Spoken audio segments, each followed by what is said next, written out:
नमस्कार साथियों, मेरा नाम हरिशंकर है और आप देख रहे हैं आपका अपना चैनल डोजो स्किल। आज के इस चैनल में हम आप लोगों को 5S से रिलेटेड कुछ बातें बताएंगे।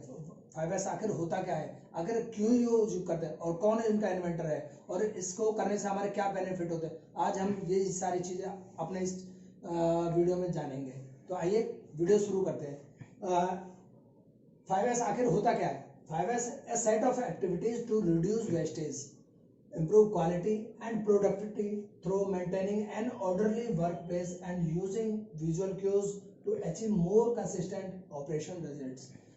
मतलब कि ये एक कुछ एक्टिविटियों का एक समूह होता है जिसके अंदर हम अपने वेस्टेज को रिड्यूस करते हैं, अपनी प्रोडक्टिविटी और क्वालिटी को इम्प्रूव करते हैं।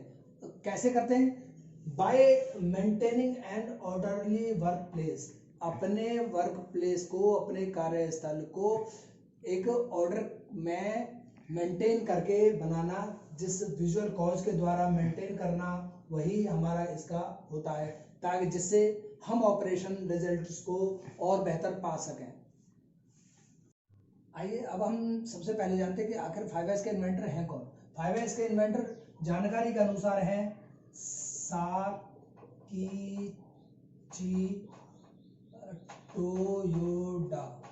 साकीजी टोयोडा जो कि फाउंडर ऑफ टोयोटा। साकीजी टोयोडा सान को, जो कि फाउंडर ऑफ टोयोटा हैं, इनको इन्वेंटर ऑफ 5S माना जाता है। इनको एक father of Japanese industrial revolution. Sakichi Toyoda san, जो कि फाउंडर ऑफ टोयोटा है, उनको father of Japanese industrial revolution के नाम से भी जाना जाता है। अब हम बात करेंगे कि आखिर इम्प्लीमेंट किया किसने। इसको इम्प्लीमेंट किया ताइची ओनो सान। 5S को पहली बार इम्प्लीमेंट करने वाले हैं ताइची ओनो सान। अब हम जानेंगे कि 5S के पिलर्स कौन कौन से होते हैं।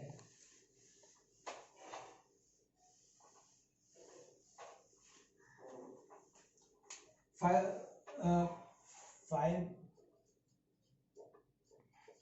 Pillars of 5S। अब हम बात करेंगे 5 पिलर्स आखिर होते कौन कौन से। 5 पिलर्स, और ये वर्ड आए कहां से। 5 पिलर्स बेसिकली 5S एक जापानीज वर्ड है जो कि 5 शब्दों से बने हुए हैं। नंबर 1 सियरी, नंबर 2 सीटोन, नंबर 3 सैसो, सिकेत्सु,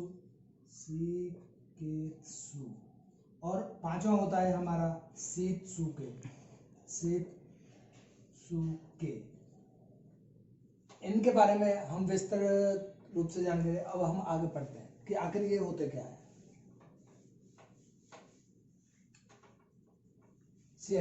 सियरी का मतलब अगर हम इंग्लिश में देखते हैं तो इसका मतलब होता है शॉर्टिंग, और हिंदी में देखें तो इसका मतलब होता है छटाई। ठीक है। अब हम दूसरे की बात करें, आखिर किस चीज की छटाई। जो भी हमारे काम की और ना काम आने वाली चीजें हैं उनकी छटाई। जो मेरे वर्क प्लेस में काम आएंगी मुझे वो अलग कर देनी है, और जो मेरे काम की नहीं है, अनावश्यक हैं, उनको मुझे अलग कर देना है। दूसरा है सीटोन मीन्स अरेंजमेंट।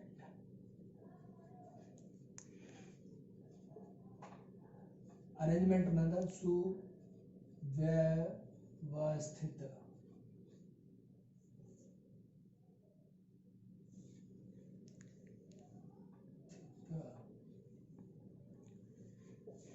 हमें जो भी अब हमारे काम आने वाली चीजें, हमें उनको अरेंज कर देना है, उनकी एक वर्क लोकेशन बना देनी है और उनके आइडेंटिफाइड कर देना है, ताकि हमें अपनी सारी चीजें टाइम से मिल जाए। जो मेरे काम में आने वाली मैं तुरंत उनको उठा लूँ, और जो अगर हम ऐसा नहीं करेंगे, उनको आइडेंटिफाइड नहीं करेंगे, उनको उनकी जगह पर नहीं होगा, तो हमारा क्या होगा, हमारा टाइम वेस्ट होगा, क्योंकि वो टाइम वेस्ट होगा। ठीक है। अब मैं तीसरे की बात करता हूं, तो तीसरा है हमारा सीसो। सीसो क्या है? सीसो का मतलब होता है साइन। साइन मतलब साफ सफाई।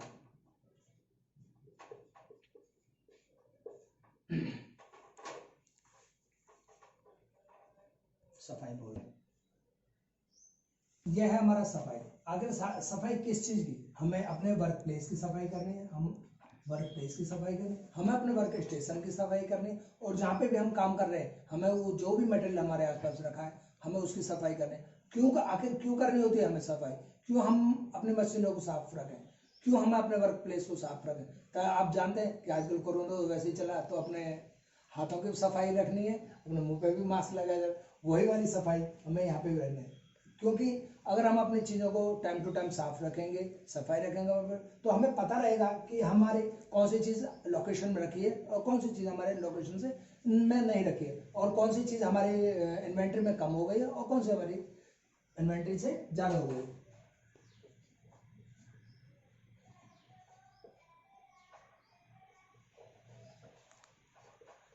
चौथा होता है शिकेत्सु, और ये होता है शिकेत्सु। शिकेत्सु का मतलब होता है, अगर इंग्लिश में देखें तो स्टैंडर्डाइज।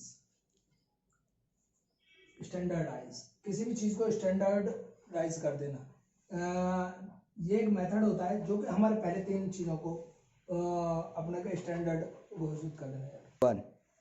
हाँ, और इसका मतलब होता है स्टैंडर्डाइज। स्टैंडर्डाइज का अगर हिंदी में देखें तो हम इसका मतलब होता है मानकीकरण।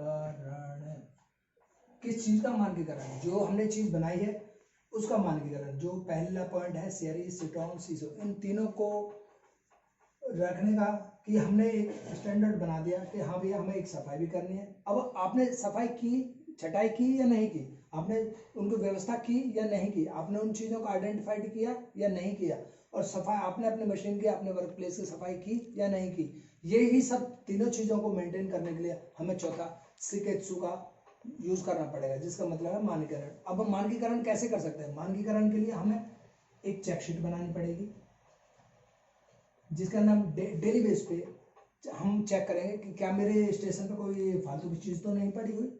मैं उस चीज़ में देखूंगा क्या मैंने जो चीज़ रखी हुई है क्या मैं सुव्यवस्थित है या नहीं है।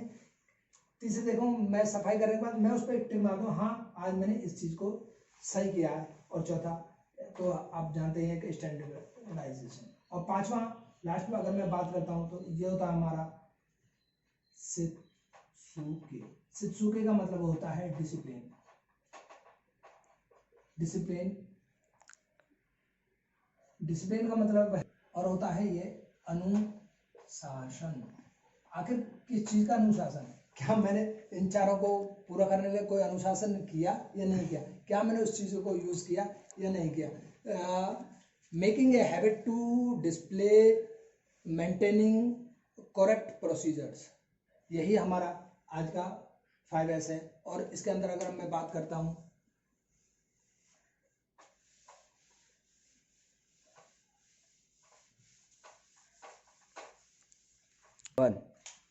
और अब हम बात करते हैं अपने बेनिफिट्स। अगर 5S करने से मुझे क्या बेनिफिट होगा? Benefits of 5S।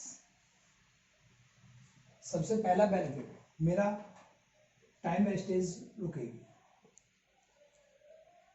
और टाइम वेस्टेज ही क्या, सारी वेस्टेज जो भी मेरी वेस्टेज है तो वो मुझे रुक जाती है। चाहे मेरे प्रॉपर लोकेशन रखने की जगह, इसमें मेरी जो फालतू की जगह होगी आसपास वो भी मेरी हो जाएगी, वो भी मेरी खत्म हो जाएगी। और मुझे इससे क्या है, मुझे अपनी जगह की बचत होगी,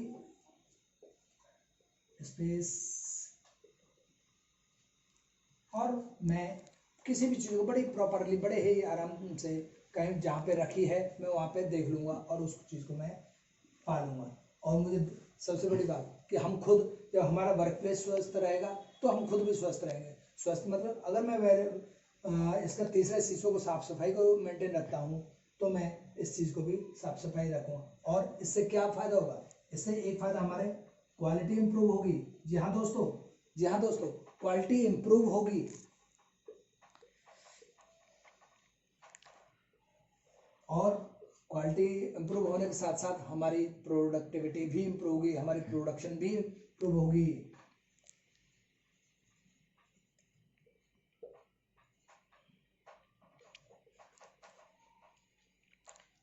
प्रोडक्शन इम्प्रूव। अब ये प्रोडक्टिविटी और प्रोडक्शन कैसे इम्प्रूव होगी, क्योंकि हमें उस चीज़ को, जो भी हमारे वेस्टेज हैं, जो 8 टाइप की वेस्टेज होती हैं, वो जो कि मैं आपको अगले लेसन में बताऊंगा, अपने अगले टॉपिक होगा तो वो हमारा यही होगा कि 8 टाइप ऑफ वेस्टेज क्या क्या होते हैं मैन्युफैक्चरिंग इंडस्ट्रीज में, वही मैं उसको बताऊंगा। वो सारी के सारे वेस्टेज खत्म हो जाएंगी, और वो खत्म नहीं होती है, कभी भी कोई भी चीज़ खत्म नहीं होती है। हाँ दोस्तों, ये चीज़ हमेशा याद रखना, कोई भी चीज़ जीरो नहीं हो सकती। हम उस चीज़ को मिनिमाइज कर सकते हैं, रिड्यूस बिल्कुल जीरो नहीं कर सकते, लेकिन हम उस चीज़ को जीरो नहीं कर सकते, मिनिमाइज कर सकते हैं। डिफेक्ट जीरो नहीं कर सकते हैं, हम उस चीज़ को मिनिमाइज कर सकते हैं, पीपीएम को मिनिमाइज कर सकते हैं, कम कर सकते हैं। यही चीज़ है जो कि हमें 5S के बेनिफिट्स में देगी। आपका wastage, any type of wastage, अब मैं अगर आप टाइम वेस्टेज की जगह मैं यहाँ पे लिख देता हूँ एनी टाइम, चाहे मेरे मटेरियल के वेस्टेज हो, चाहे मेरी मैन पावर के वेस्टेज हो, चाहे मेरी टाइम की वेस्टेज हो, इसमें सारी आ जाएंगी। स्पेस सेविंग होगा क्योंकि मैं प्रॉपर उनको रख दूंगा, ये मेरा होगा। क्वालिटी इंप्रूव होगी, अगर मैं अच्छा, सारी चीज़ें मुझे सही समय से मिलेंगी, सब कुछ पूरा होगा, सब स्टैंडर्ड में अगर मैं पूरा मानक करूँगा तो मेरी क्वालिटी भी इम्प्रूव होगी, और प्रोडक्टिविटी और प्रोडक्शन तो ऑलरेडी इम्प्रूव हो ही जाएगी। तो दोस्तों, यही मेरा था आज का टॉपिक 5S। अगर आप लोगों को मेरा ये टॉपिक पसंद आया हो तो आप इसको मेरे इस वीडियो को लाइक करें, मेरे इस चैनल को सब्सक्राइब करें, और अपने दोस्तों के साथ शेयर करें। धन्यवाद। जय हिंद, जय भारत।